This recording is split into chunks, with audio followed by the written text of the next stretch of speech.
નમસ્કાર મિત્રો, સ્વાગત છે તમારું આપણી યુટ્યુબ ચેનલમાં। અને આજે આપણે વાત કરીશું આવા સ્વભાવવાળી સ્ત્રીઓથી સાવધાન રહો, લગ્ન કરશો તો બરબાદ થઈ જશો।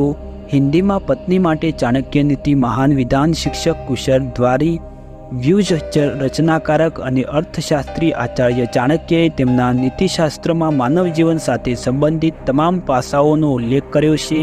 તેમના નીતિશાસ્ત્રો દ્વારા તેમણે સફળ લગ્ન જીવન માટે ઘણા સૂચનો આપ્યા છે। ચાણક્ય નીતિમાં પતિ પત્નીએ પોતાના સંબંધમાં મધુરતા જાળવી રાખવા માટે કઈક બાબતોનું ધ્યાન રાખવું જોઈએ અને ભૂલોથી બચવું જોઈએ। આ સિવાય તેમણે વ્યક્તિના સ્વભાવ અને ગુણો વિશે વિસ્તારપૂર્વક જણાવ્યું છે। ઉપરાંત આચાર્ય ચાણક્યએ તેમના નીતિશાસ્ત્રમાં સ્ત્રીઓના કેટલાક સ્વભાવ વિશે જણાવ્યું છે। આચાર્ય ચાણક્યના મતે આવા સ્વભાવ ધરાવતી સ્ત્રીઓથી સાવધાન રહેવું જોઈએ, નહીતર જીવનની દરેક વસ્તુઓ બરબાદ થઈ શકે છે। ચાલો જાણીએ એ સ્વભાવ વિશે। પહેલું, સંસ્કાર।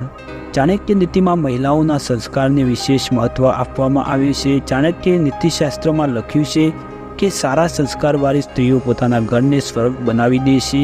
તે તેના પતિ અને તેના સમગ્ર પરિવારની સંભાળ રાખે છે, જ્યારે જે સ્ત્રીમાં સારા સંસ્કાર નથી તે બધું જ નષ્ટ કરી નાખે છે।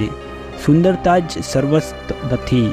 આચાર્ય ચાણક્યના મતે સ્ત્રીની સુંદરતા જ સર્વસ્વ નથી। જો કોઈ પુરુષ કોઈ સ્ત્રીની સુંદરતા જોઈને તેની સાથે લગ્ન કરે છે તો તેના કરતાં વધુ મૂર્ખ આખી દુનિયામાં કોઈ નથી। તેથી લગ્ન માટે સ્ત્રીની સુંદરતાને બદલે વ્યક્તિએ તેના મૂલ્યો, તેના સ્વભાવ, તેના લક્ષણો, તેના ગુણો અને ખામીઓ વિશે જાણવું જોઈએ।